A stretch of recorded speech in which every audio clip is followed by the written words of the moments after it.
have an ecosystem for trust.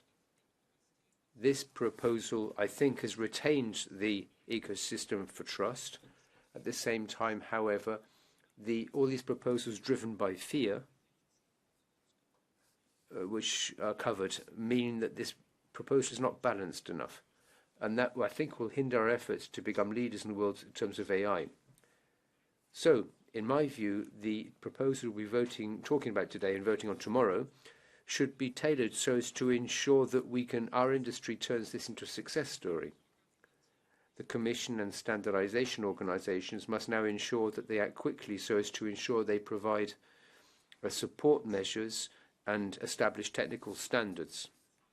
In my view, in the trilogue negotiations, we should try to ensure that we eliminate overlap and contributions with other sectoral rules and digital legislation. We have to ensure we eliminate all of those. I think we should also ensure that within the European Union, we do indeed ensure that we have the same rules everywhere. We should try to ensure that we don't repeat the mistakes of the GDPR. And I think it's important that we ensure that data sets be properly trained. I think there's real room for improvement there. And one final point. Small and medium-sized enterprises and startups will run the risk of paying the price with all these expensive rules on AI. We have to ensure that they have access to waivers and perhaps to ensure that we can intervene in the supply chain so as to ensure that we can pave the way to a Europe-wide success in this new field. Thank you. The next speaker is the Vice President of the Commission, Ms. Vestager.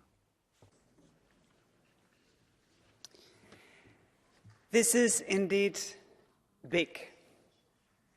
It is historic, this debate and the vote tomorrow.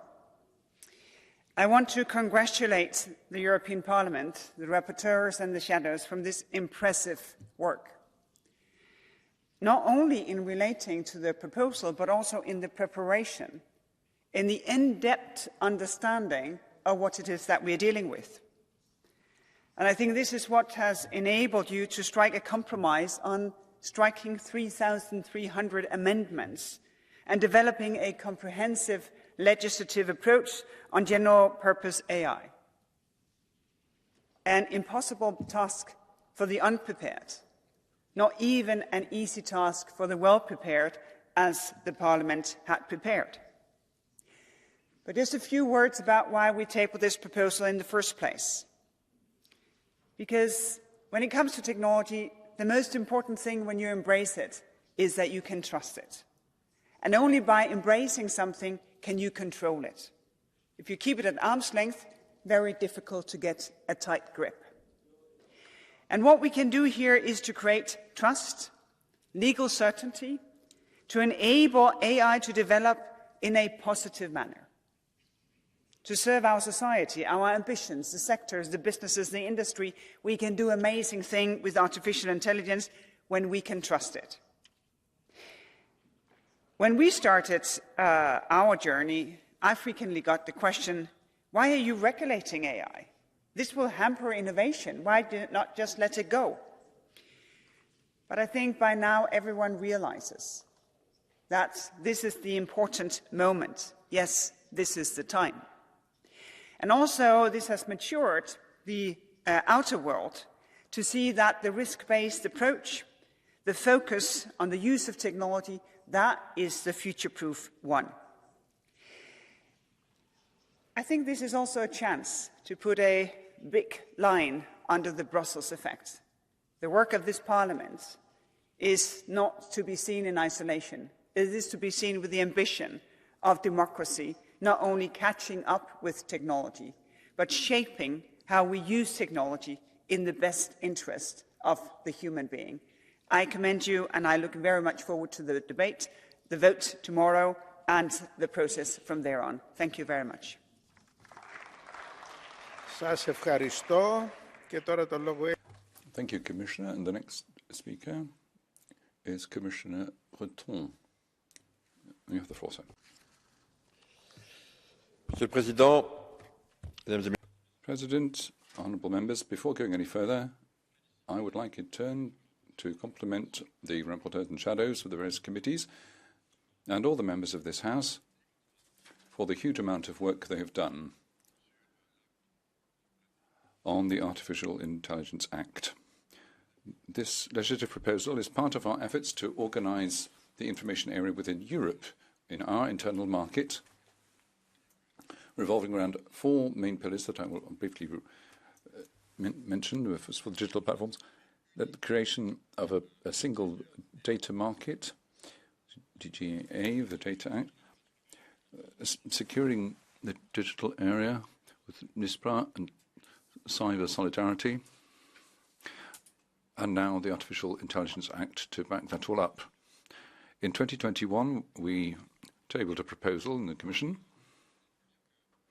It has to be said that altogether we found ourselves grappling with a very complex issue. There's an intersection of a wide range of interests and principles here. Data technology, of course, which can just make progress. The proper framework for applications, respect for our values is so important, as is safety and security. But I feel profoundly convinced that we are the continent with a democratic system best placed to govern this regulation in a transparent, balanced, responsible, proportionate way. Undoubtedly, what we have here is also the possibility of gradually phasing in a new world order. But let us return to the AI Act itself. We didn't wait until people called upon us to take action in the Union. Europe has shown that it could think ahead of the curve, because since 2021, we've all been working together on this AI regulation. This endeavour is what has put us in a position to be the first legal system in the world to be debating clear, legible, proportionate rules in the face of some of the possible applications of AI, while making the most of technological progress and innovation at the same time. What we're doing is not pressing the pause button, as you sometimes hear people saying. On the contrary, we're trying to react in a politically responsible way to provide a clear, regulated, safe framework. And that's what we're all doing together in Europe.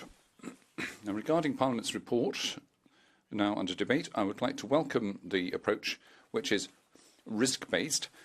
The Commission had proposed that, of course, but all the rapporteurs have run with this. And also note that the report includes a definition of high risk and governance, amongst other welcome innovations. Now, if I could say something about general use and generative AI, that's something that lies at the heart of many international debates today. It seems to me that a major task for us in negotiations will be to ensure that AI legislation provides palpable responses to the challenges faced by generalized AI, particularly generative AI systems, such as ChatGPT, for example. I note that the European Parliament, the Council and the Commission share their understanding of the need to take action and to ensure transparency regarding generative AI. To be clear, we need to label anything that is AI generated, images, tags, by using watermarking. This is a central element if we are to build up the confidence of providers and consumers. There are other challenges, such as bias and disinformation. Those are crucial challenges for society, particularly as we're coming into a major Europe-wide cycle of elections, and many member states will be affected by our proposals. And so I feel that we need to work together in parallel with negotiations on the AI Act. As we know, this will only come into force in 2026, so that right as of now, once this has been adopted by Parliament following trilogue, we can send out a clear message to all AI players right as of today. This is the meaning behind the Artificial Intelligence Pact put forward a few weeks ago. The idea is that we should support firms in implementing the future rollout of rules on AI, once this legislation has gone through, of course. That's to ensure that the transition can go through as easily, harmoniously and fast as possible. Of course, We're not trying to preempt negotiations to come, but we want the major guidelines through as quickly as possible, and we're entering into commitment with all the stakeholders, and we have positive signs.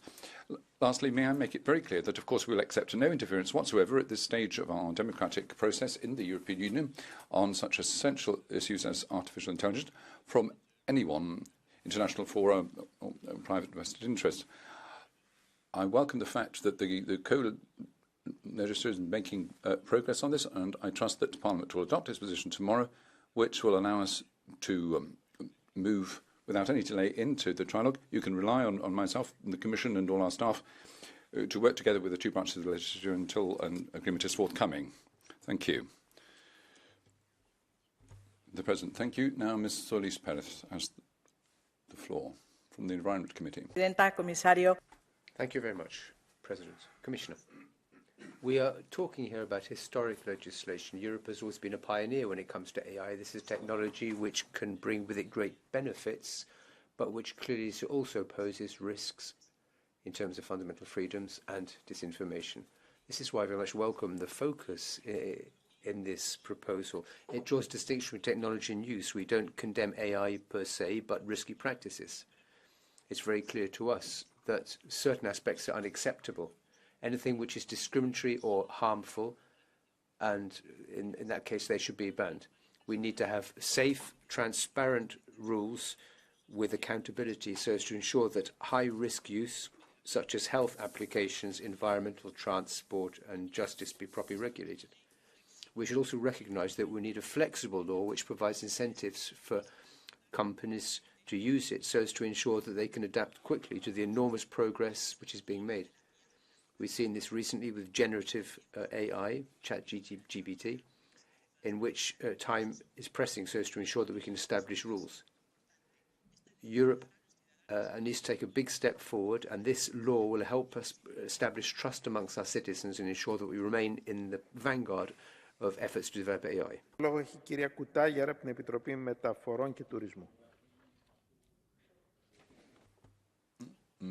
Madam Commissioner, colleagues, the rapporteurs, it was a pleasure working with you from the transport side of things. And today's vote places Europe at the forefront of becoming a global hub for cutting-edge innovation, channeling the potential of fair, accessible, transparent and trustworthy AI for our citizens. The Act strives to achieve an important balance, encouraging investment, digitalisation and technological progress, whilst regulating via a risk-based approach, respecting our European values and fundamental rights. Our strides in this field must continuously seek to improve our quality of life, relying on human-centric models, keeping people in the driver's seat, while also ensuring that AI serves as an enabler for inclusive mobility and transport. All this can only be achieved if we ensure that our workforce is sufficiently skilled and our SMEs are kept on board. Fostering ethical AI built on responsibility and clear liability will create a culture of trust for consumers and investors alike, incentivizing the uptake of technologies that can improve the life of European citizens and the resilience of critical infrastructure, whether it is in the health and transport fields. Thank you. Σας ευχαριστώ. Προχωρούμε στον κύκλο των ομιλητών εκ μέρους των πολιτικών ομάδων για την ομάδα του. Thank you very much. Moving on now to the speakers on behalf of the groups. First of all, Ms. Kluna for the EPP. This is a groundbreaking piece of legislation. It is among the first global attempts to regulate AI. And AI has the capacity to solve the most pressing issues, including climate change or serious illness, and we want to lay the foundations for doing this here in the European Union. This law could become the de facto global approach to regulating AI, and especially new types of AI like foundation models. We cannot do this entirely on our own, but we should be leaders in ensuring that this technology is developed and used in a responsible, ethical manner, while also supporting innovation and economic growth. It's a clear signal of our openness and our willingness to engage with our international partners on AI that we've aligned the definition with that of the OECD. The AI Act takes a risk-based approach, and if an AI system is high risk, it must meet fairness, transparency and safety requirements. Systems that present an unacceptable risk will be prohibited. And underpinning all of this is an ambitious regime to support innovation in Europe.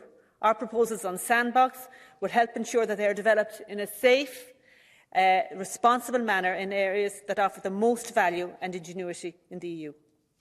So we are among the first to tackle the fast-moving and evolving technology with a concrete legislative proposal on how to address those powerful foundation models to build trust and provide transparency and oversight of these systems. The absolute minimum that we need to offer here is transparency. It must be clear that this content has not been made by a human. And we also go one step further and ask developers of these large models to be more transparent and share their information with providers and how these systems were trained and how they were developed. This should address and also the environmental sustainability of these systems. So this legislation will contribute to building public trust and certainty with AI by establishing regulatory oversight body and ensuring that we have openness and transparency. Σας ευχαριστώ. Το λόγο για την ομάδα των Σοσιαλιστών και Δημοκρατών έχει τώρα ο κύριος Βιτάνο. Thank you. Mr. Vitanov, S&D. Madam Commissioner, all the colleagues spoke about the benefits. I'm not going to repeat it. I also believe that we are on the verge of adopting legislation that will find this team balance between the protection of fundamental rights, protecting the rule of law, and promoting innovations.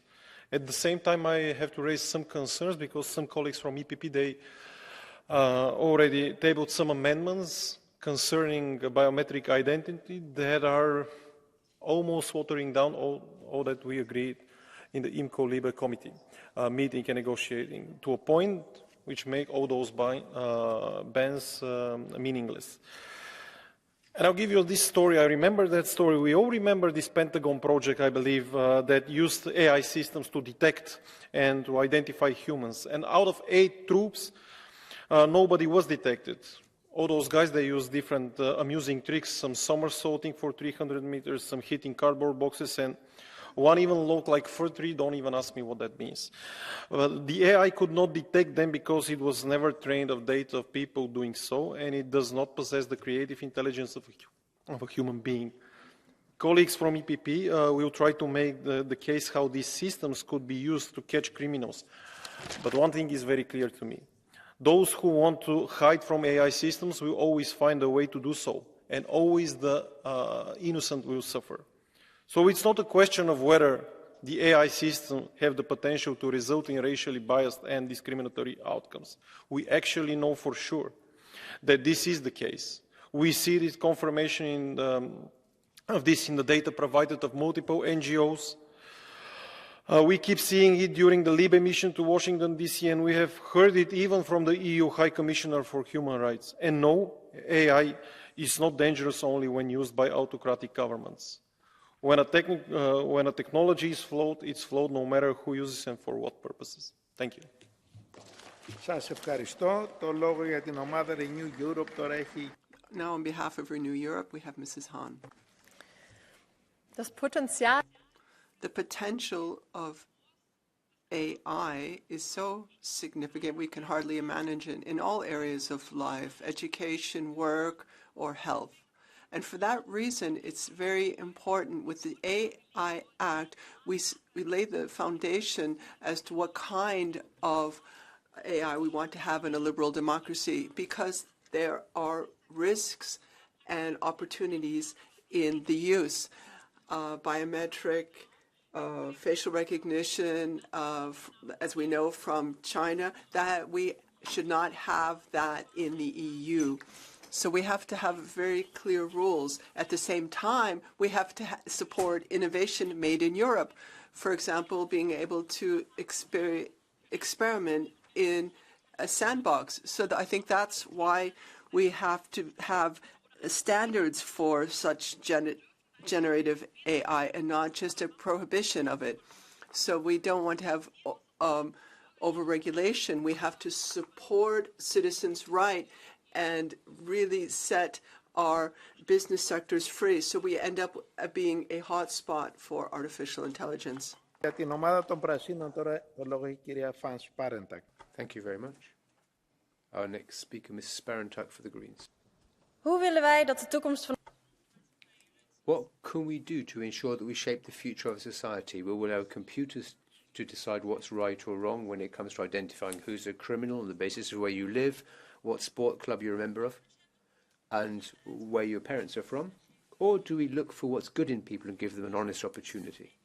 Do we choose for a society in which people are constantly persecuted by so-called smart cameras, enabling governments and corporate interests to know exactly where you are and what you're doing every day?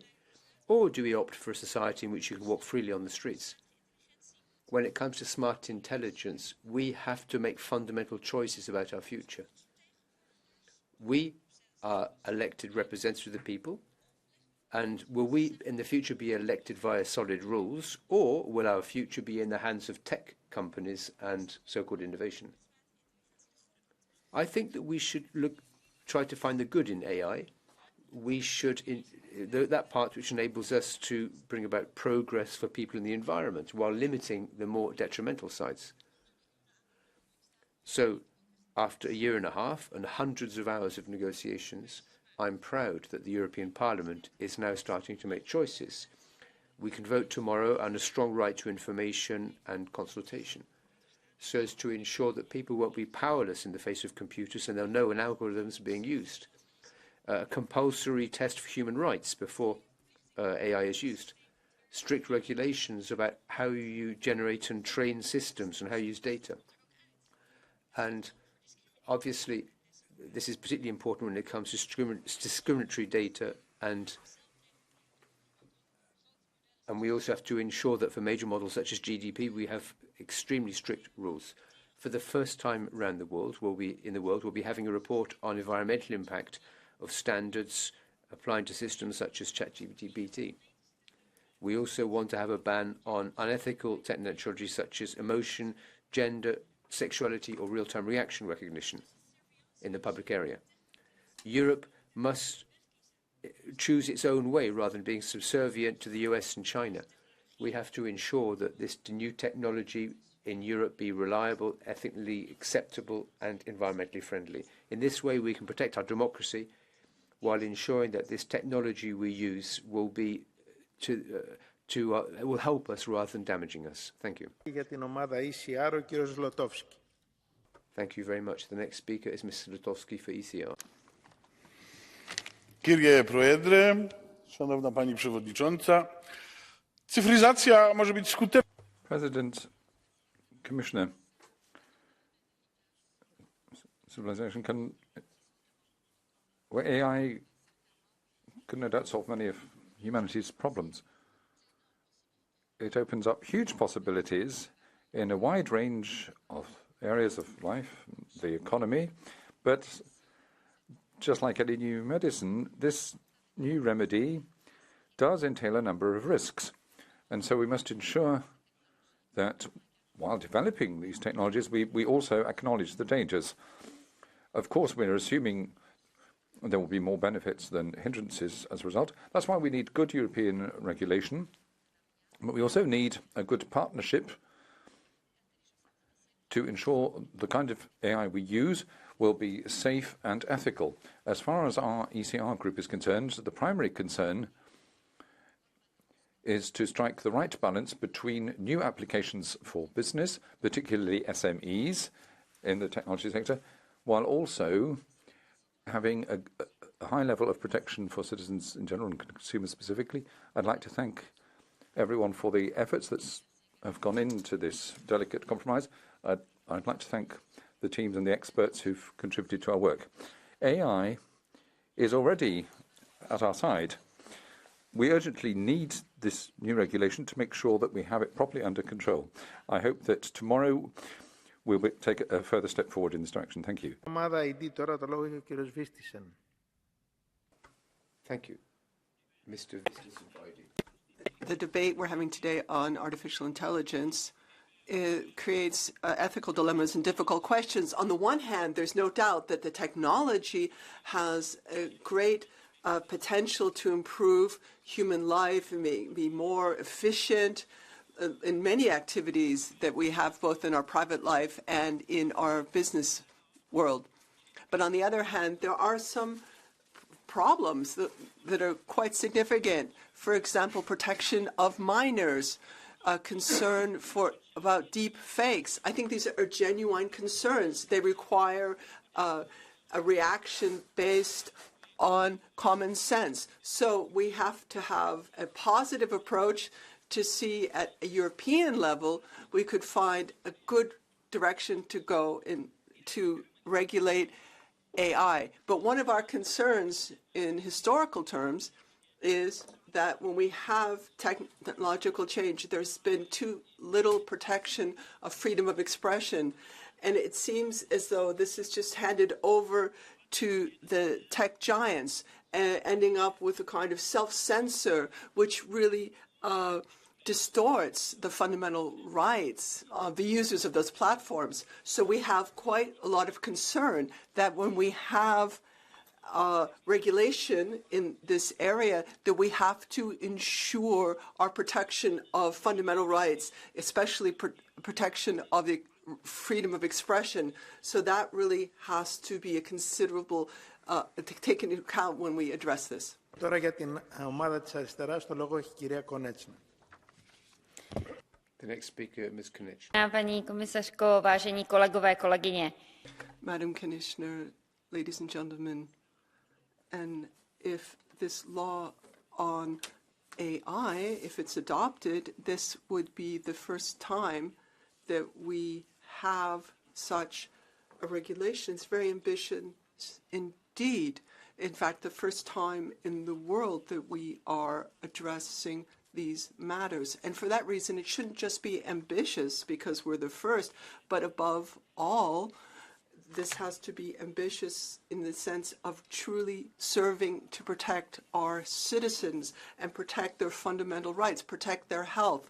Unfortunately, the text, which came from the deliberations of the committees, is not, unfortunately, ambitious enough.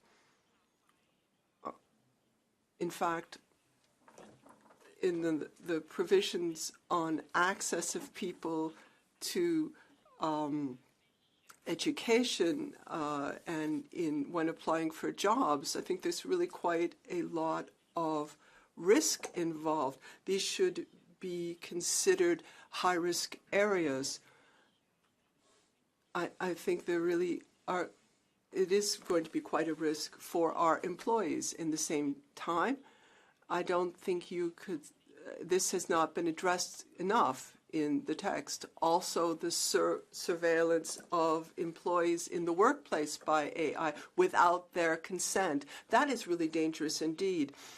It's a kind of corporate dystopia where every step of every employee could be watched by their superiors, watched by their employers. That's not all right. And we have to think of the protection of our citizens. And we have made some amendments, and if they're not adopted, then it would not be possible for me to support this proposal. Εκ μέρους των πολιτικών ομάδων, το λόγο τώρα έχει ο κύριος Ουρίκ, μία εγγεγραμμένη. Thank you. The next speaker is Mr. Ulrich. Programovanie umelej inteligencie počas doktorandského štúdia a myslím si, že nič nevypovedá. Thank you, President. Now, following my own doctoral studies, I think nothing in artificial intelligence seems to be overwhelmingly risky. One of the students asked whether a choice would have to be made between human survival and AI. He said he'd prefer to survive. Now, if artificial intelligence goes wrong somewhere along the way, who will bear responsibility for the damage caused? Imagine that AI actually kills somebody. Who will be held liable? The artificial neuronal system can be mapped out in half an hour, but something that would take a human child 4 years to learn. There are serious risks with deep fakes too. So we need to give serious scrutiny to the doubts expressed by scientists regarding artificial intelligence. There are lots of prospects in this, but it's very dangerous and we must regulate it. Mr. President, this AI Act that we're discussing today is a very important piece of legislation, and I really thank the rapporteurs and all the shadows, everybody who worked on this, for their diligent work, because we need a European approach and we need a human-centred approach. And I don't think anybody, also today in the debate, nobody has denied the benefits and the potential of artificial intelligence to make our societies more prosperous and our economies more efficient.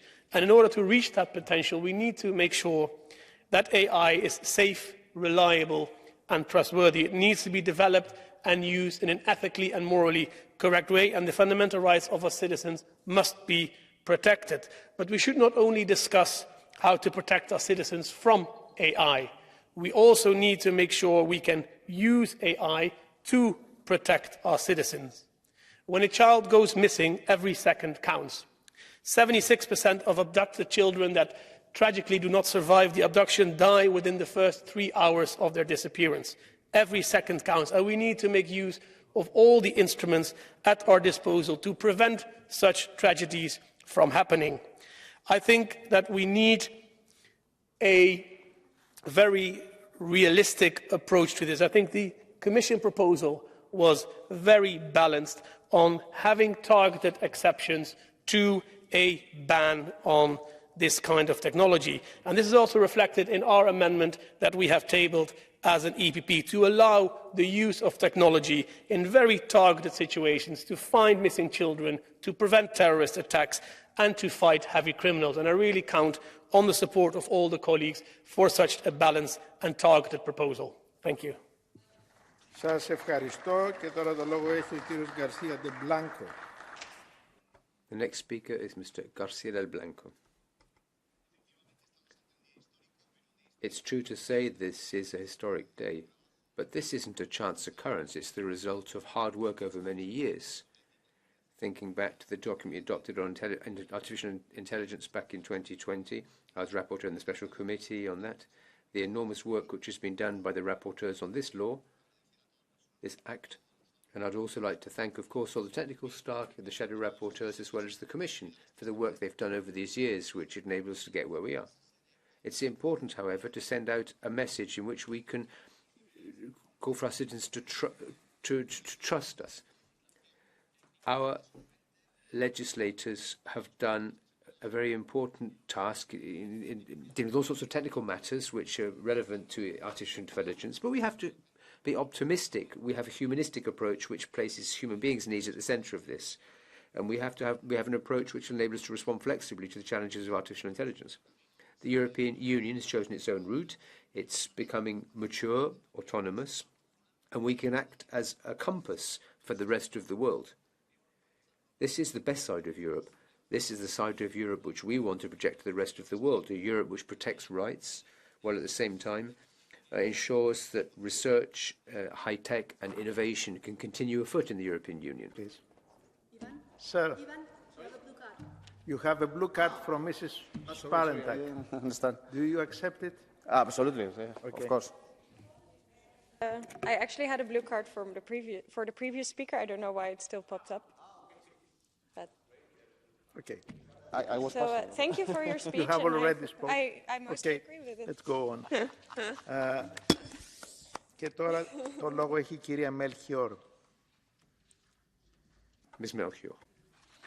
Thank you, Vice President. Dear colleagues, Kære Margrethe, we made it. Over a year of negotiations, the AI Act has finally reached plenary.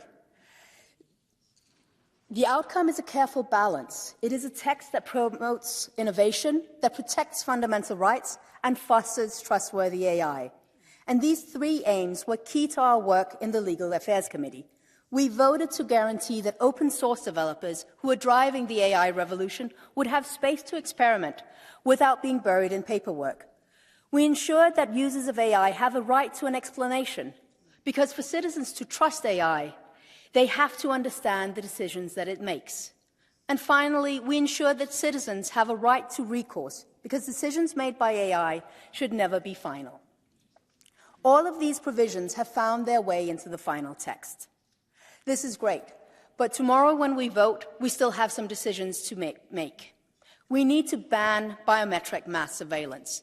The police already have efficient tools without infringing on our fundamental rights. We need to prevent intrusive pseudoscientific behavioral recognition. We need to stop heartless automated migration decision-making.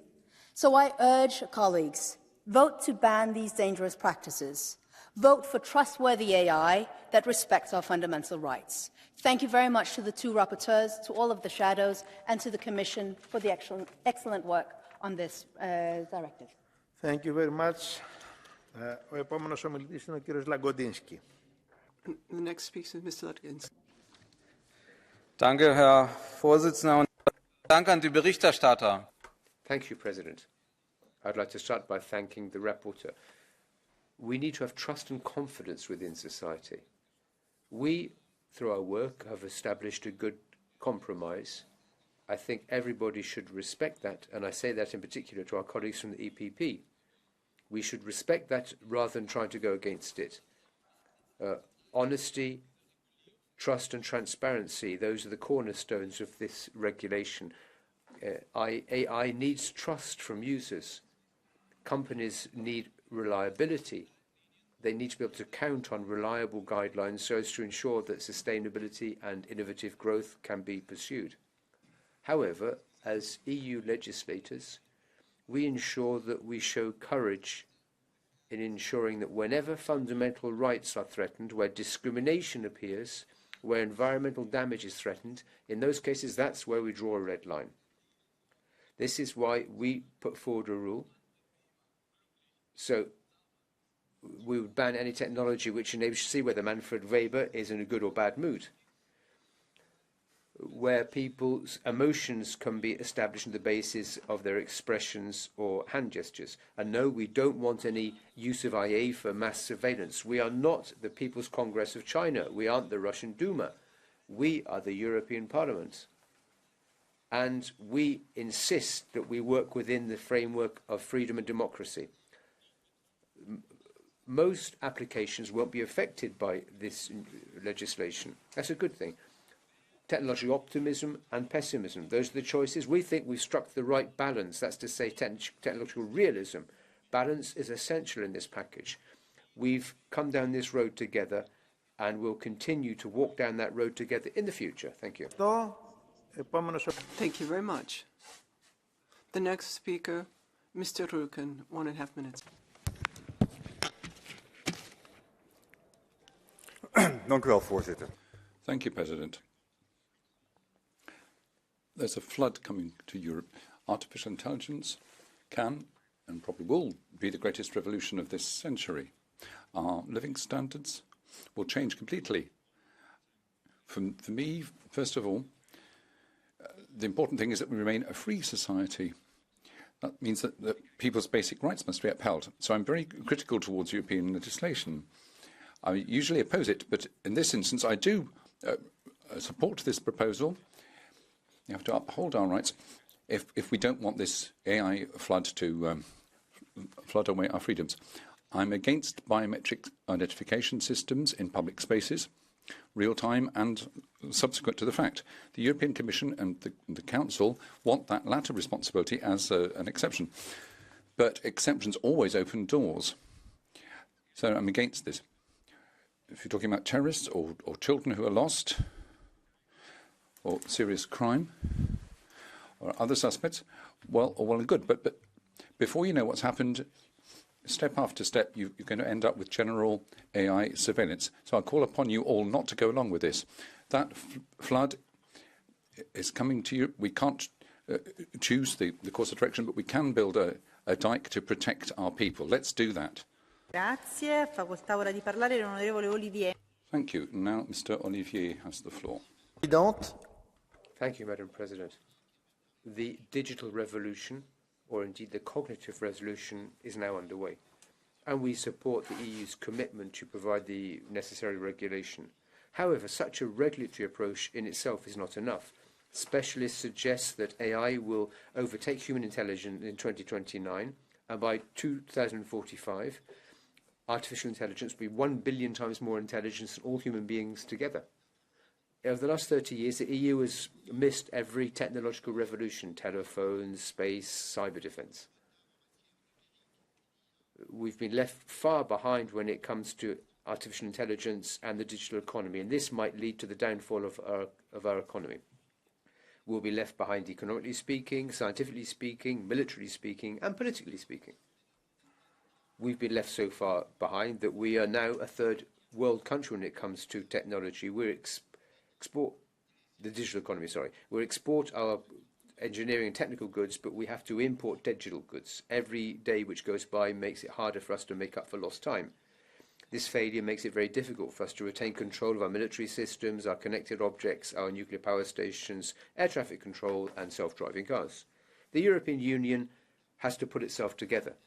However, can we do this after having signed up to the degrowth ideology which is proposed by the Greens?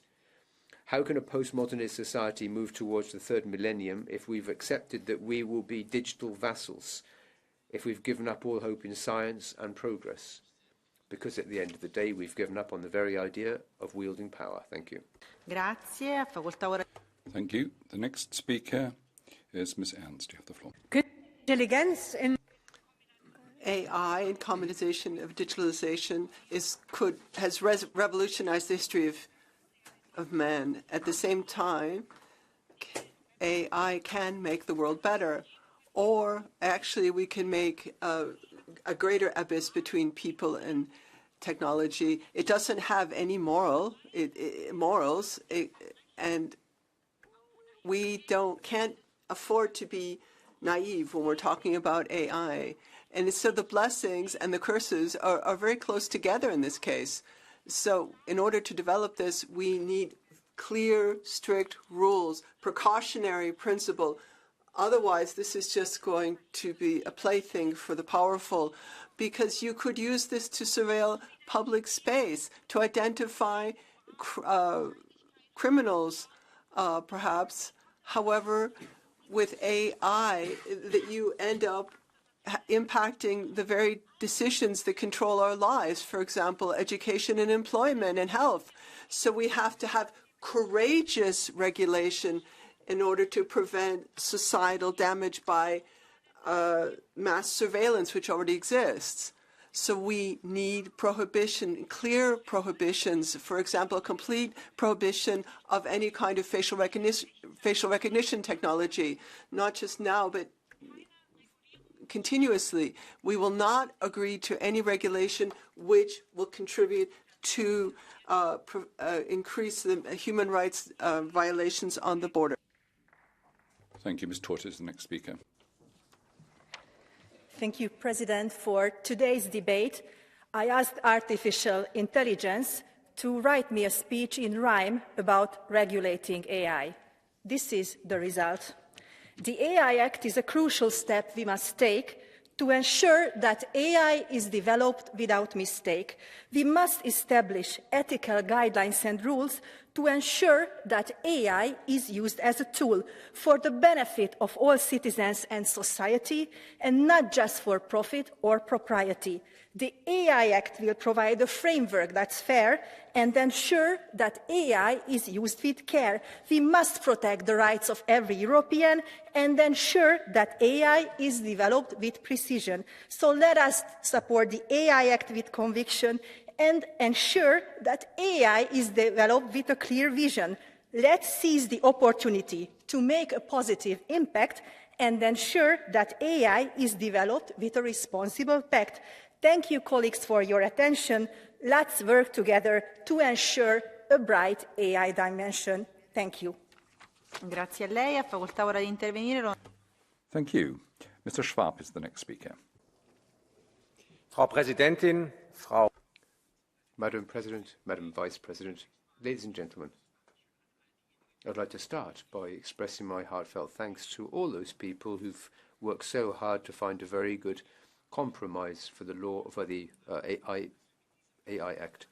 What we're trying to achieve here is to ensure that the European Union can be a worldwide first by ensuring that we have clear, uniform rules which would apply to all member states rather than having competition between EU member states. The proposal from the European Parliament provides an excellent basis here for a starting point for negotiations with the Council.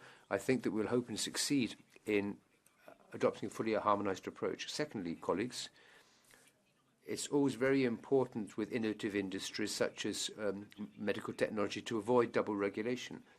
Obviously, in medical technology, AI is very much present, but we have to ensure that we exclude duplication with specific sectoral rules, and I think we've succeeded in doing that.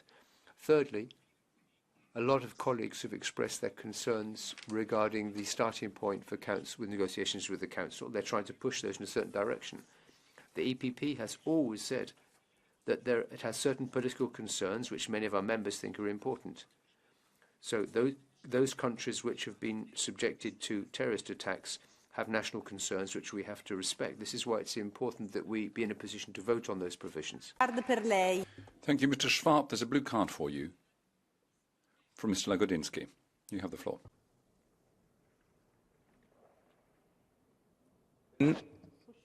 Ja, Herr Kollege. Colleague, a question, if I may. Do you find it's acceptable that you're actually going against your own rapporteur behind their backs? And are there any cases where you know about facial recognition in the streets in countries such as Russia, where people are being plucked from the metro or the public area and arrested simply because they were moving through the public space, their face was known, and for political reasons they were then arrested by a dictatorial state? Isn't there a risk that we could also go in that direction? Those arrests were also based on criminal law measures such as those which you're calling for here. Kollege Lagodinsky, das ist ein sehr, sehr wichtiger Punkt. Thank you, Mr. Lagodinsky. That's a very important point. The EPP is very clear about the fact that total monitoring and surveillance using AI should be banned, as this Act proposes. There are only two possible exceptions where we will be calling for a separate vote. This was the case back in the committee stage. So we're not trying to act behind anyone's back. The fact is, lots of people share the doubts of the EPP. In cases such as missing children and terrorism, we think it's important that we find a solution so as to ensure that AI can enable us to implement more or act more quickly than the legislation makes possible right now. This is a good thing. We will, of course, talk about this. And it's important that we have a vote on this tomorrow. That'll give us a chance to see what the majority in the Parliament is. One thing is clear, however, we don't want to become like China or Russia. Thank you. The next speaker is Ms. Kumpula-Natri. Thank you, Chair, Commissioner and rapporteurs, colleagues. We are taking a historical step, and the whole world is interested in what will happen here. This AI Act will boost the AI usage, but not forget that the societies are built on the rules. Rules are there for safety, health, democracy, rule of law, privacy and environment. But now we hear pleas globally that do something as people start to see AI solutions in our lives. IDA Special Committee and Data Strategy have been paving the way for balanced regulation, and 2 years of work in the Parliament improved already good Commission proposal. We don't want a predictive policing that you most probably are a criminal, nor scoring citizens by pointing systems. And no, and it's good that EP position would also ban this also by the private entities. Do you want emotion recognition to be used at your children's school or at the workplace? Parliament don't. Last week I spent in Washington. The most common sentence I heard was, "We are lagging so much behind EU." So the global interest there, and I'm a strong believer of the Brussels effect. So the definition that aligns internationally and reaches also the generative AI helps us to do something good for the global societies. Thank you. Thank you. The next speaker is Ms. Katainen. You have the floor. Arvoisa puhemies, hyvä komissaari. President, Madam Commissioner, artificial intelligence is developing incredibly rapidly. And of course, this creates enormous possibilities for us for optimizing logistical chains or in the area of intelligent transport. And this rapid development of use of AI has made it very important that we have to have regulation and ensure that it's ethical, used in an ethical and safe manner. For example, when we're talking about facial recognition. And so I'm particularly happy that the Parliament, with its point of view, is creating clear rules for AI, especially in the area of SMEs, so they can participate in various tasks. I think that's very important for innovation and development of products. And I think it's also a good idea that the significance of regional and local authorities are taken into account as well, because that way we can strengthen regional economies and involve these actors in the process. This is an historical legislative initiative which makes the EU able to play a lead role in regulating AI. Thank you. Mr. Breyer is the next speaker. You have the floor. Frau Präsidentin, Frau President, Commissioner, ladies and gentlemen, governments in France and elsewhere are dreaming of using machines to eliminate all nasty people in the world. And if those machines could just quietly let them know who goes where with whom and what they do. In reality, biometric surveillance has never enabled us to find a single terrorist or stop a single attack. On the contrary, numerous arrests of innocent people, as many as 99% of them were innocent. Any talk about exceptions is just deception.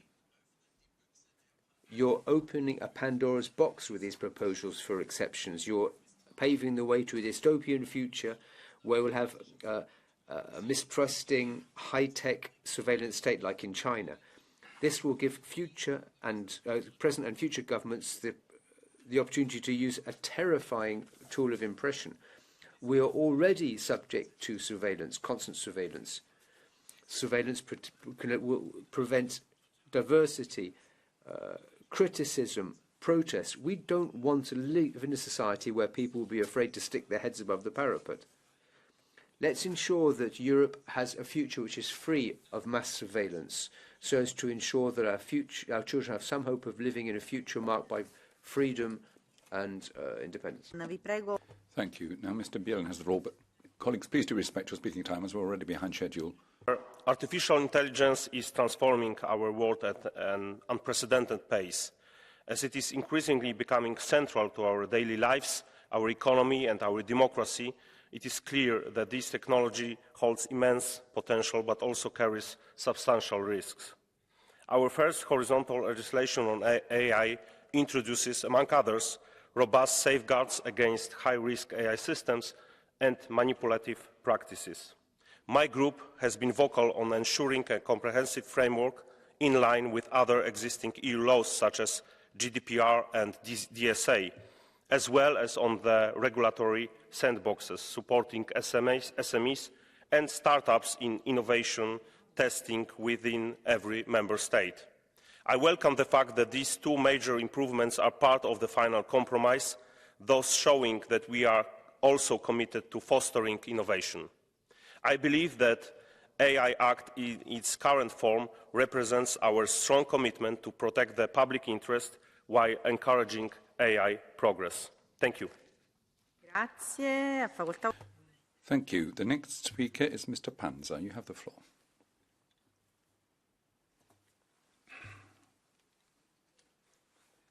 Thank you, President, Commissioner, colleagues. I've never spared my criticisms, indeed fierce criticism to the Commission, but I recognise that in this instance, Parliament agrees you're on the right course. There's a shared awareness that we need to pool the economic resources if we're to keep pace with the United States. So it's important to have a regulatory framework that will ensure we have safe use of this technology. There's a huge opportunity here, but there's also great potential for destruction. We've heard many distinguished figures in high-tech express doubts about the use of AI.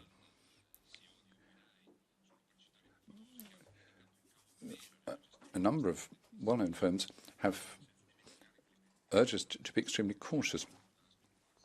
This technology, it is said, could destroy millions of jobs too.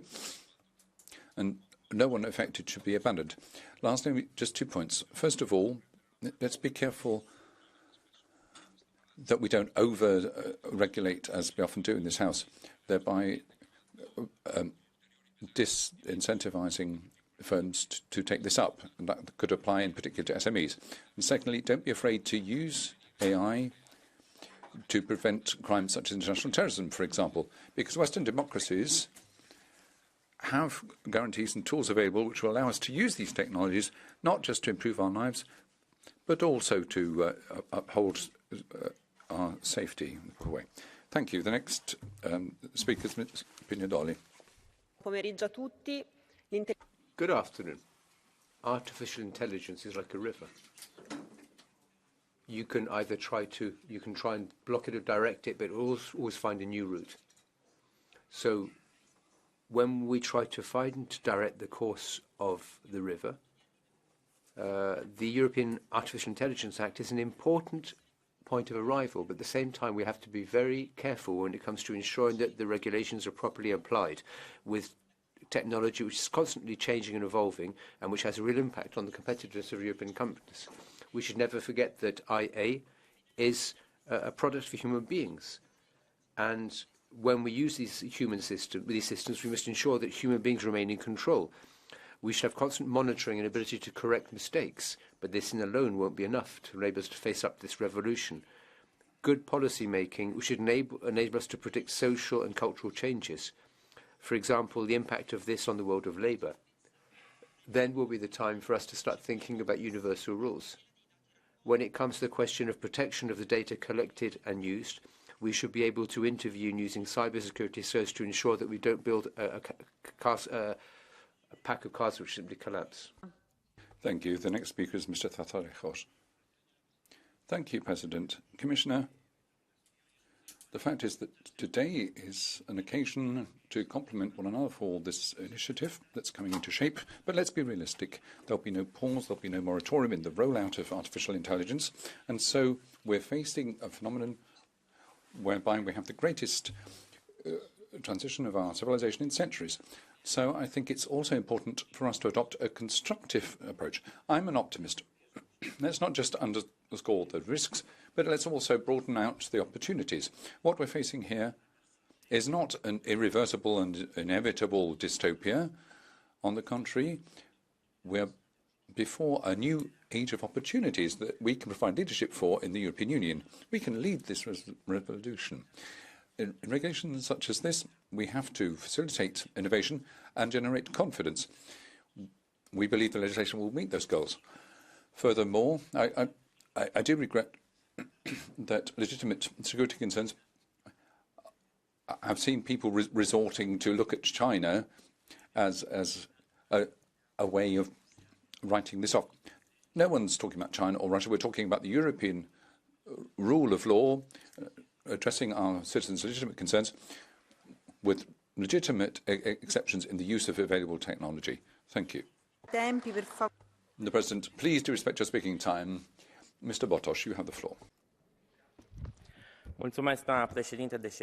Thank you very much, Chair.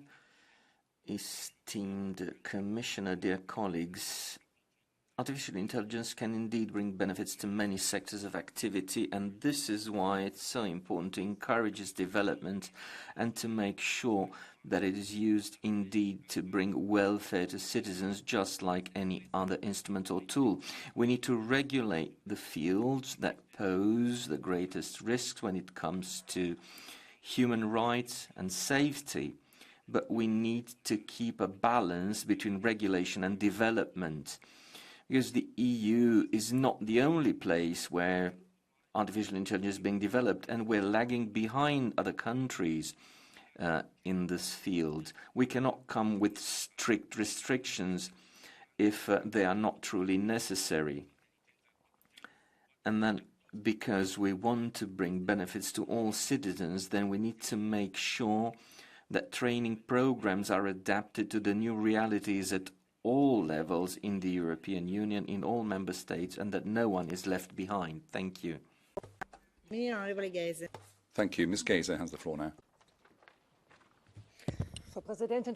Madam President, Commissioner, colleagues, half of all the researchers in AI said in a survey in 2020 there's a 10% percentage that AI could lead to the extermination of humanity. And of course, no one would get in an airplane with those kinds of odds. So that's why we address aviation security. And I think we have to do this for AI as well. And it's not just a number identifying risk uses, but rather ensuring that these generative models, such as ChatGPT, can be used safely. And what is threatening us? Well, we could have huge quantities of disinformation, deep facts filling up our media landscape. And so with very little effort and time, you could have all this disinformation flooding the media. So, and this can happen without any facts, and we want to protect democracy from this. And that's why we're taking an important first step with this new AI Act. Thank you. The next speaker is Mr. Fidanza. You have the floor. Thank you, Madam President. Commissioner. Some people say that the European Union has perhaps been pushing too hard and too fast when it comes to the evolution of artificial intelligence over the next few months and years. It might be true. However, today, rather than just talking about the details of legislation, we have to agree on one principle. Whatever changes take place in technology, including those which have dehumanizing impact, can also serve the interests of human beings. This is why it's so important that we have rules and regulations which recognize that infrastructure doesn't always have the same level of danger. Privacy, intellectual rights, consumer rights, liberty, human dignity, security, all of those issues, we can't allow them to be undermined. This is why it's important that we carefully understand the challenges of technology in our productive society, and we have to bear in mind the need for social balance. At the same time, however, we have to keep the window open so as to ensure that we can continue to cover future changes and to avoid finding ourselves in a paradoxical situation where we're simply obliged to tag along with other giants around the world who are able to act more quickly than us. Thank you. Ms. Donato, you have the floor. Thank you, President, Commissioner, colleagues. This regulation on artificial intelligence is the first worldwide to regulate this area, providing specific conditions for the use of these technologies.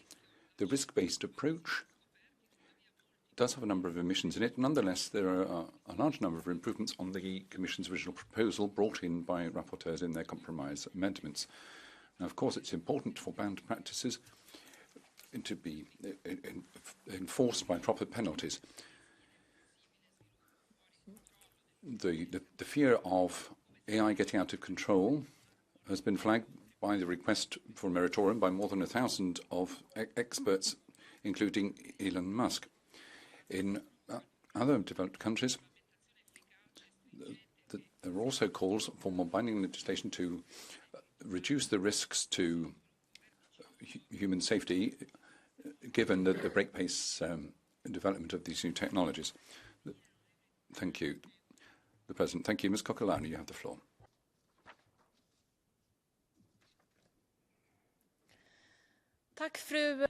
Thank you very much, Madam President.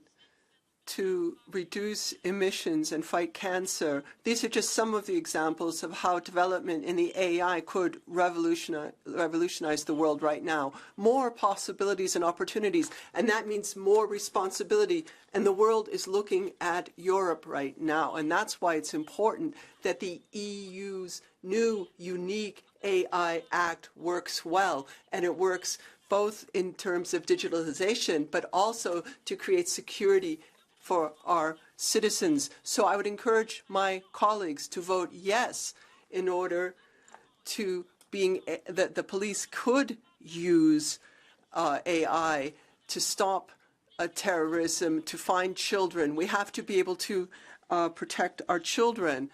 We shouldn't be protecting terrorists, because the digitalization is already here. We're not going to allow the Chinese Communist state to determine the rules for the future. It's Europe which should determine the rules for the world and for digitalization.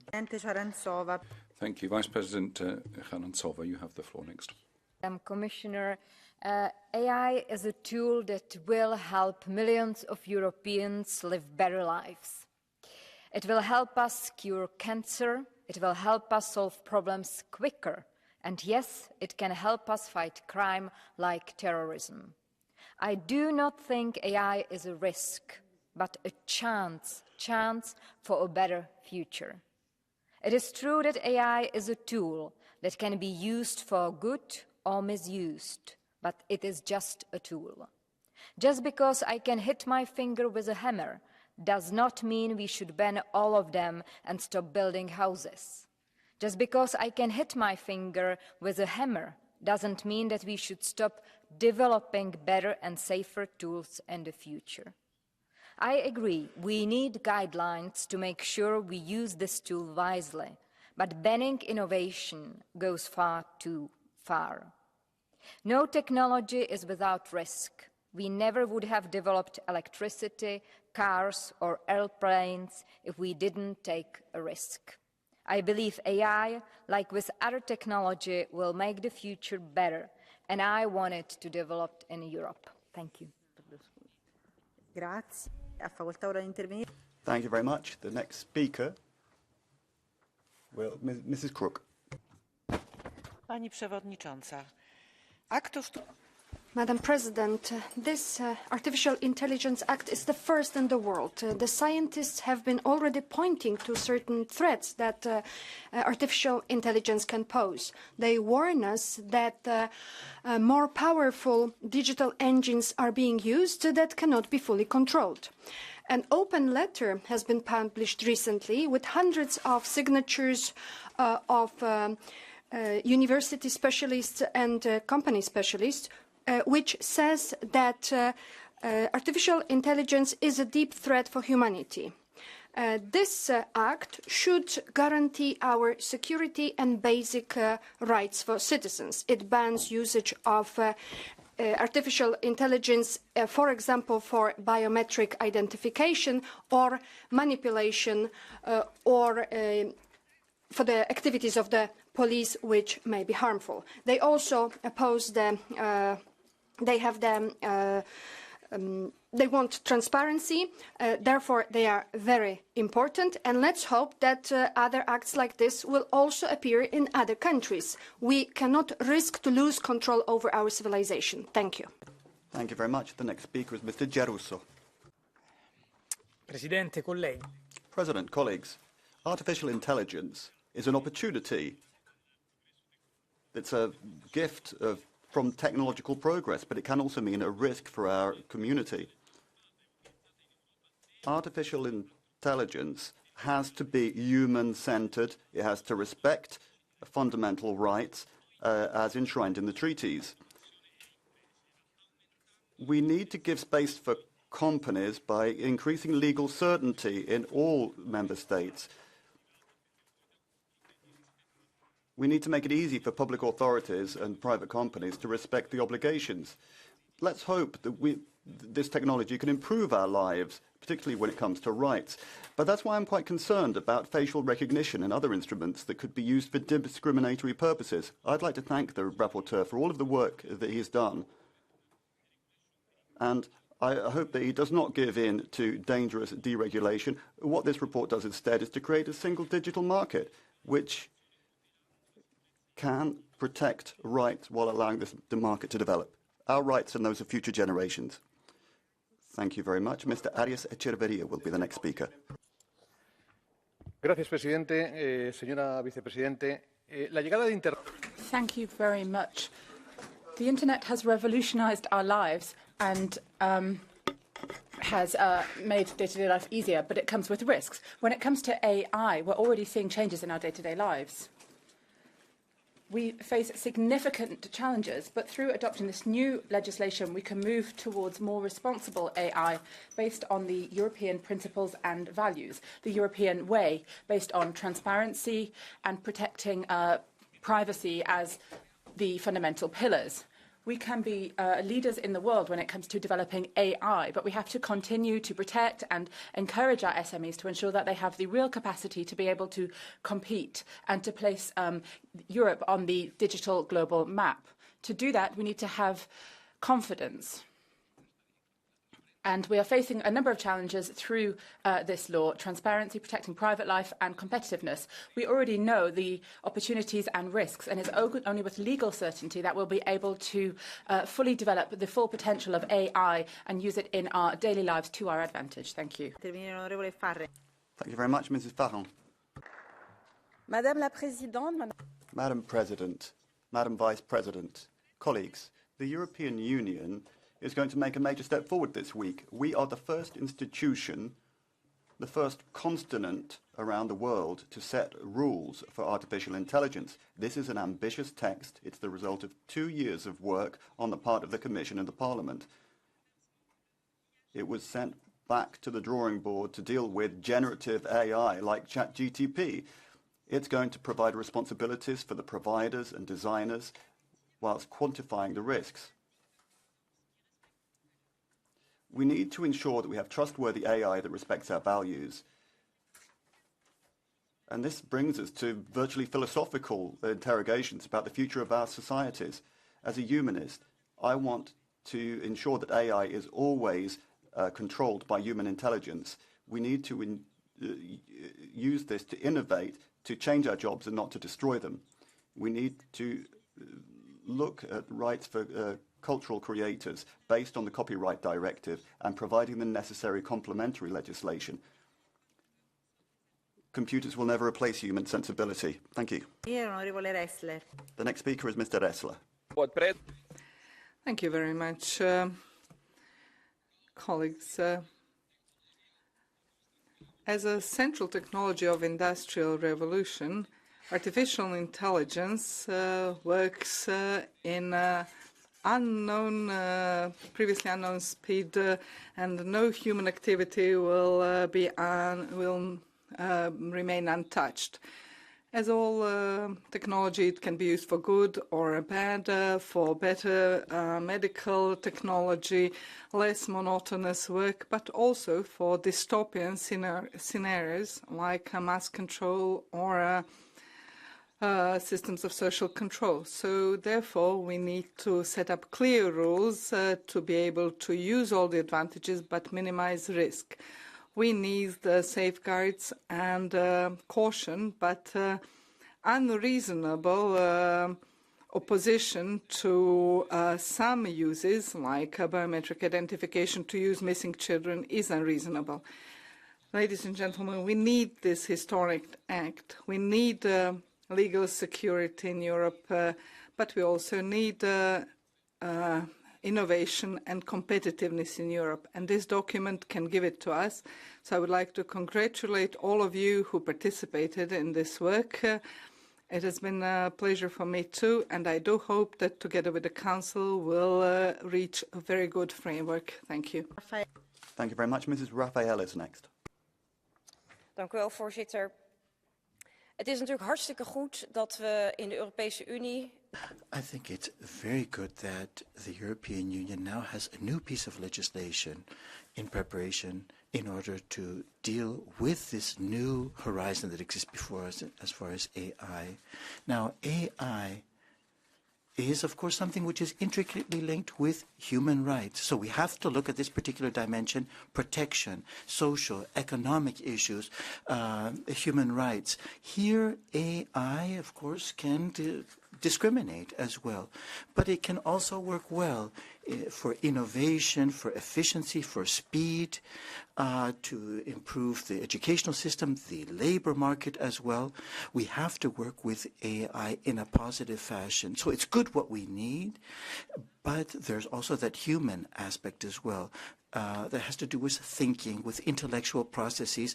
I think there is a good step that has been taken in the right direction, but it's important for us to make sure that we can guarantee that legislation will be adhered to and that human beings will be protected in this new AI realm. Thank you, Mr. Hetman.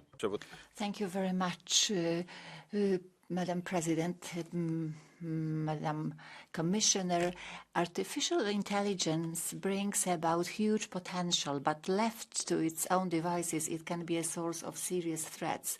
That's why clear legal framework which identifies the risks of the uses of AI and imposes obligations depending on the degree of this risk is very much needed. I'm very happy that the European Union is the world pioneer in putting in place such legislation, because it provides the users of this technology with trust and also legal certainty. I believe that we should use the potential of artificial intelligence for such fundamental issues like preventing terrorist attacks or searching for kidnapped or lost children, although we must guarantee fundamental human rights and citizen rights, and first of all, only upon the decision of an independent judiciary. Thank you very much. Mr. Didier is next. L'encouragement, mais aussi... We need to encourage AI, but also regulate it. And to do that, we need to take choices.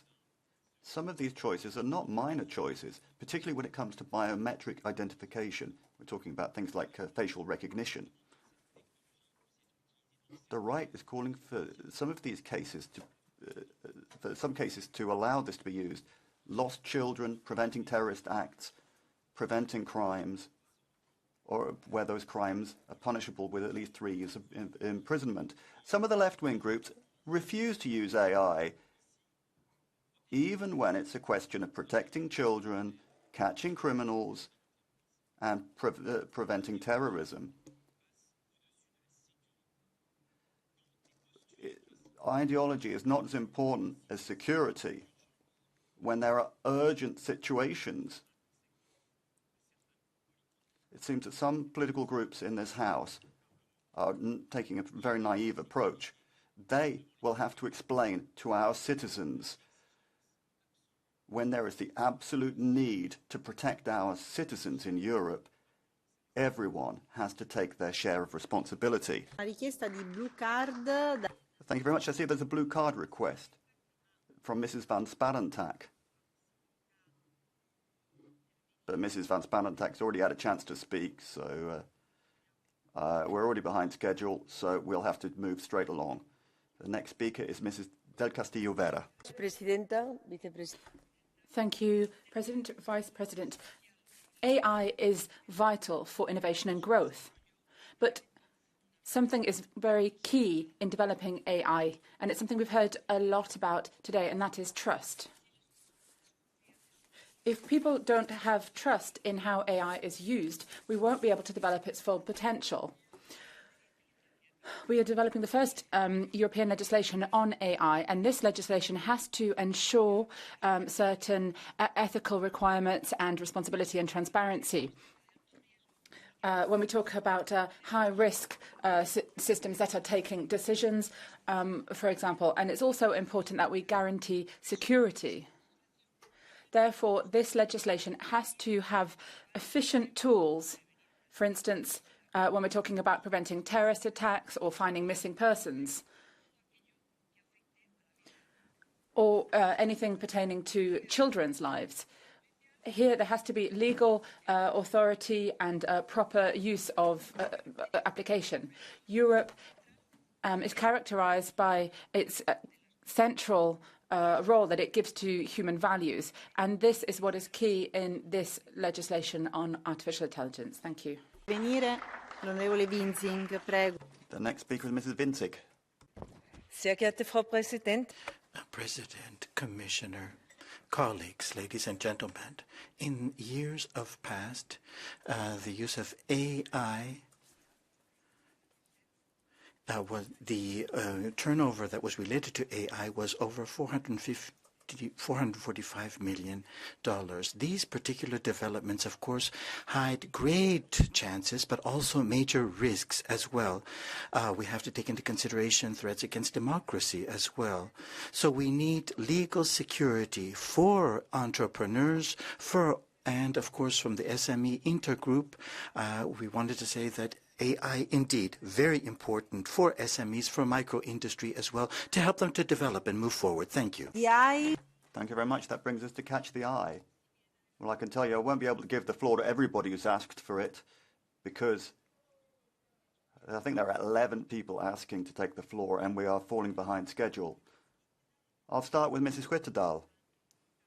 She also made a blue card request, which was not allowed, so we'll start with you. Thank you very much, Madam President. The development of artificial intelligence means both fantastic possibilities but also difficult challenges. That's why we need to have very clever legislation at the European level to allow us to take advantage of the opportunities. But it's not clever legislation to prevent AI from being used to improve our security in Europe. The left in the European Parliament actively is trying to prevent AI from being used for things like terrorist attacks which are underway or kidnappings of children. AI has a potential to save lives, and we want the possibility to use it for those purposes. The left is also preventing the AI from being used for border controls so we can better manage migration. That's not clever AI legislation, so I hope that those objections will fall tomorrow. Thank you very much, Mr. Thaler. Vielen Dank, Frau Präsidentin. Thank you very much. Over the last hour and a half, I've listened to what the left had to say with many arguments full of anxiety and worry. And that's actually a pity. But it was always like that. As concerns digitalization, we saw the same thing. Now, AI will change our lives at least as much as computers have had, but it isn't as visible, it isn't as palpable, if you like, as things have been over the last 20 or 30 years. And the reason is that AI will come to its full-blown capability when we come to automation as well.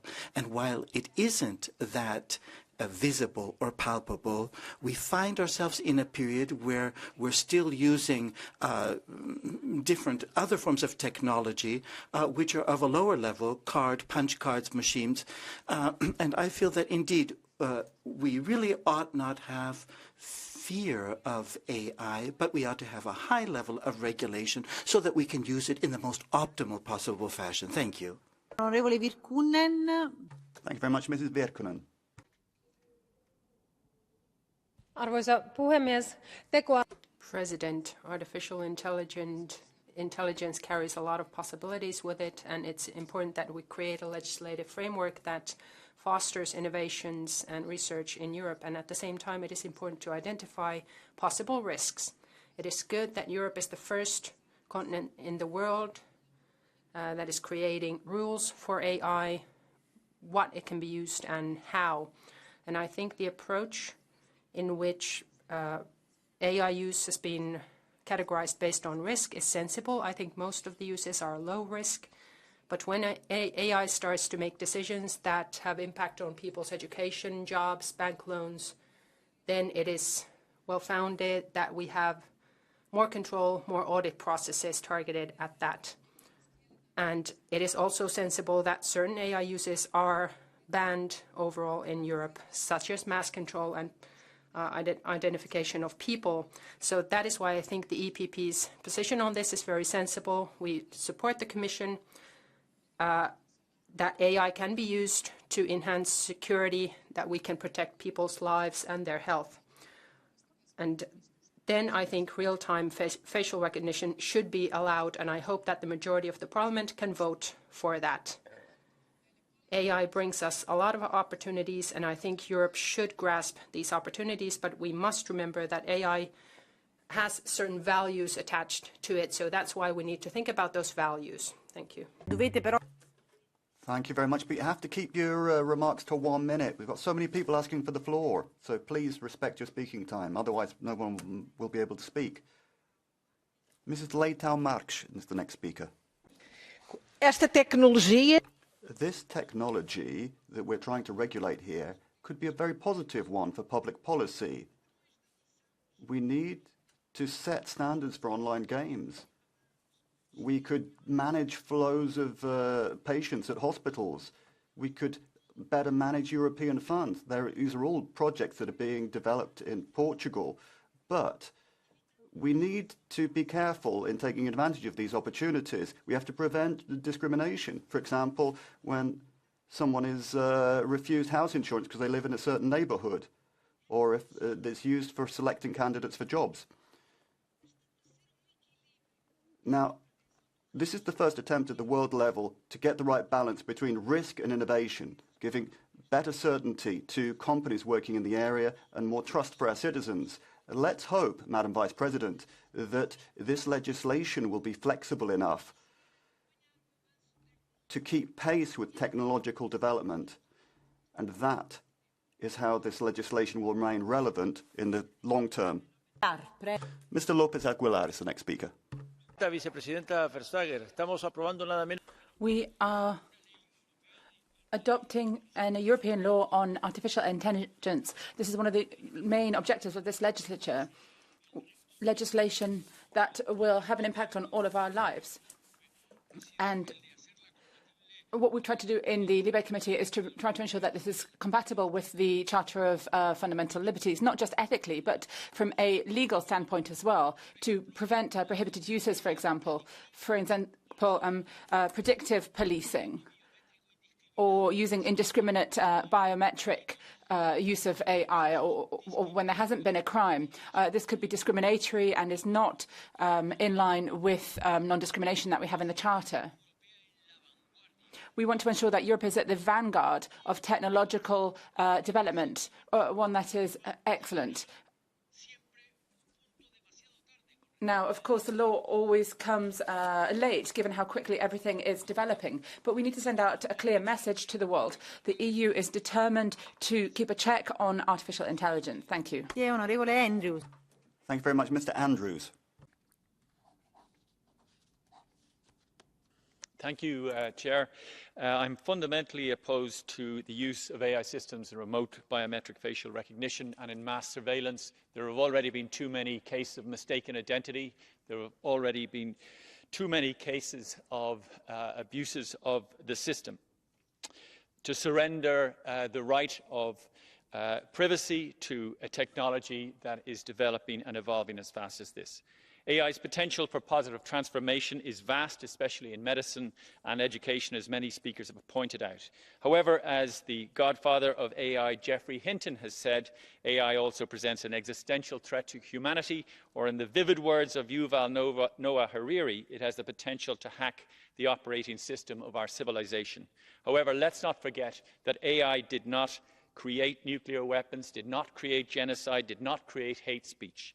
Left to our own devices, we are more than capable of moral collapse, and that is why it is important that the legislation focuses on the intended use of the technology and not on the technology itself. Thank you. The next speaker is Mrs. Mazurek.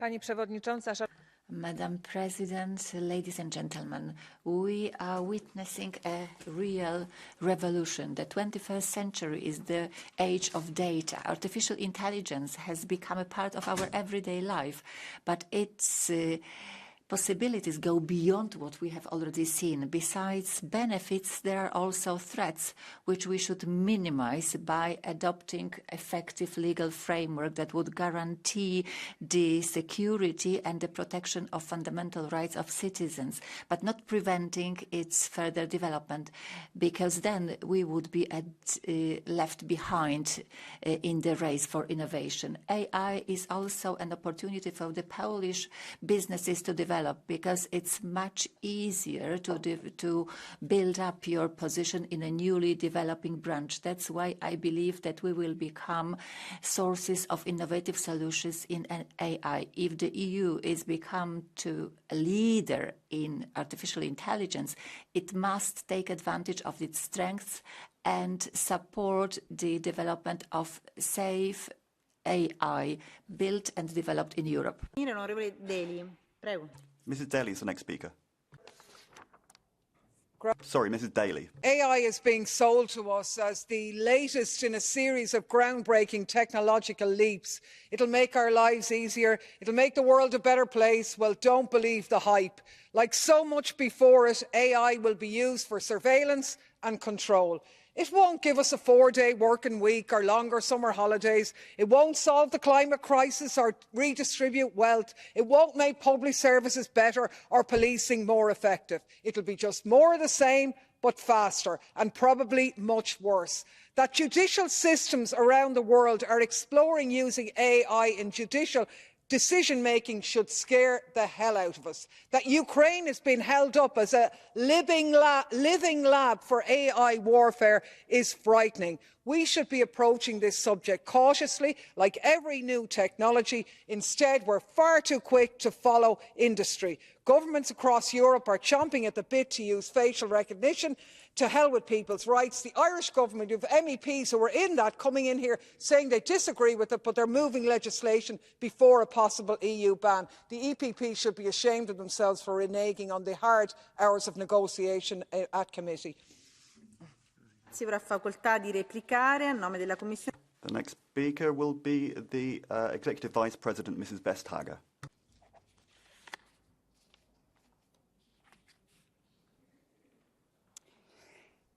Thank you very much for this very far-reaching, for this nuanced debate.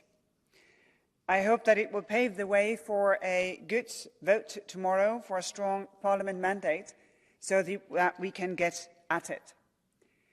Many speakers today have touched upon the fact that Europe is the first to move on legislation, on binding obligation, on enforcement. But AI develops as we speak. And it is important that we also reach out to international partners to see how many can we bring on board, on at least until we have binding obligations to have the possibilities for businesses to voluntarily commit as to how they develop, as to how they enable third-party control of what they do, as how they have a feedback loop to make sure that things are done right. Nothing has the right to impede on the Parliament position on the trialogues that we will start, and nothing does that. So I think all the many different approaches to making the world a safe space where innovative, strong technology will serve the humans is absolutely crucial. Eventually, of course, we also need a UN, a United Nations response to this. And here I hope that this debate will pave the way, because it's a debate that shows the balances that needs to be maintained, freedom and safety. And it is really the future that we're talking about. How should these balances be made?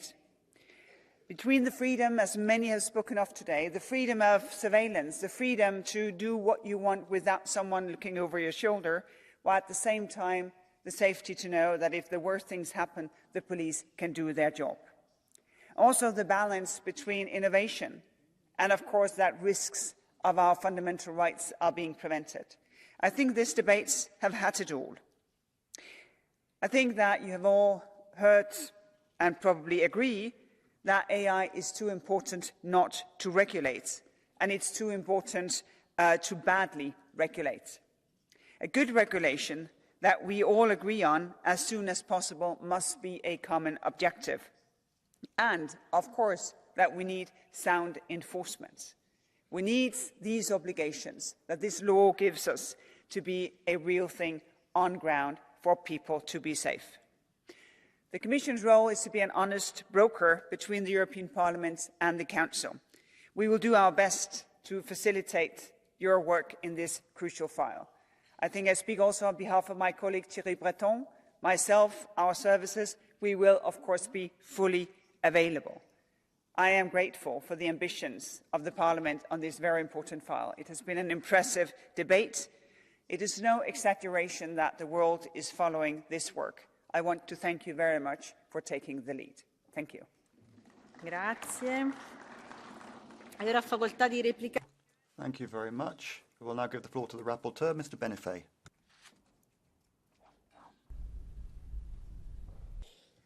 Thank you, Vice President. Thank you, all the colleagues, for the debate. Thanks to my co-rapporteur, Dragos Tudorache, and all the shadow rapporteurs for this great work, and also the contribution to this discussion that has been showing also the different angles to which we can look at the topic. I think it emerged very clearly that we need to work very strongly on some innovations that came after we have been starting this work. We started doing it with generative AI, with our proposal on general purpose AI, and this will be crucial that we maintain this ambition when we negotiate with the Council on these topics that are, we can say, on the forefront of the work. We need to defend our approach that strengthens fundamental rights, that has been clear,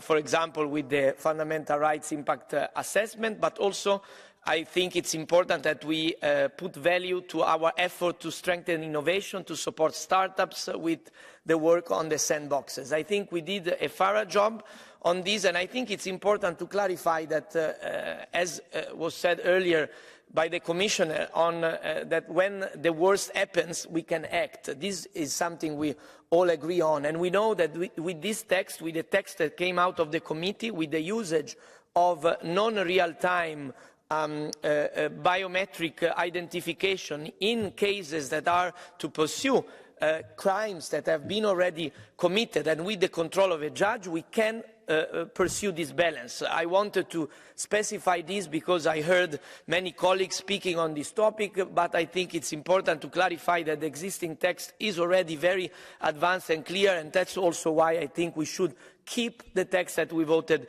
in the committee. We are ready to work for the upcoming trilogues. Thank you for all the work and for the efforts to put this chamber, this parliament, at the center of the effort to build a human-centric AI, not just for us, but for the whole world. Thank you very much. Grazie a lei, onorevole Benifei. Ora... Thank you very much, Mr. Benifei. Mr. Tudorache will also have concluding remarks. Dear all, thank you very much for the debate today. We all use big words. We said change the world, transformative impact, turning point for humankind. Oftentimes, we use these words as political exaggerations, but with AI, these are right on point. We are facing a turning point in history. Many may not see it yet, and we needed a small demonstration provided by a powerful chatbot over the past months to alert leaders and policymakers around the world. But we, here in the EU, we are doing something about it. We are taking up our responsibility as lawmakers to protect our society from potential harm and give our economies a clear direction as to how AI can be used for good. Of that, we can all be proud. Two last points that I consider important. First, as also Executive Vice President Vestager said, is global convergence. As we vote to negotiate these rules, we must look also outward and invest politically in the effort of a global framework for addressing the benefits and risks of AI. Brussels effect is one thing, and our rules will inevitably be a model for other jurisdictions, but we must work with a sense of shared responsibility and interest with all our like-minded partners to achieve the geopolitical objective of having AI alignment. And second, the AI revolution must leave no one behind. We must push our governments to engage citizens to explain what is coming, to rethink education and reskilling of our workforce to face confidently the transformation around them. Otherwise, all good intentions may go to waste. So in the end, I make this plea in front of you. Vote tomorrow with this sense of responsibility and with the satisfaction that we are on the right side of history. Thank you. Grazie a lei. E allora la discussione è chiusa. Thank you very much. That concludes the debate on this item. Thank you for everyone who's taken part. It's very interesting. The vote will take place tomorrow. Let's now move on to the Commission statement on the establishment of an EU ethics body. We'll give time for our Commissioner to get settled. When she is ready, I'll give the floor to Vice President Jourova. President, honourable members, I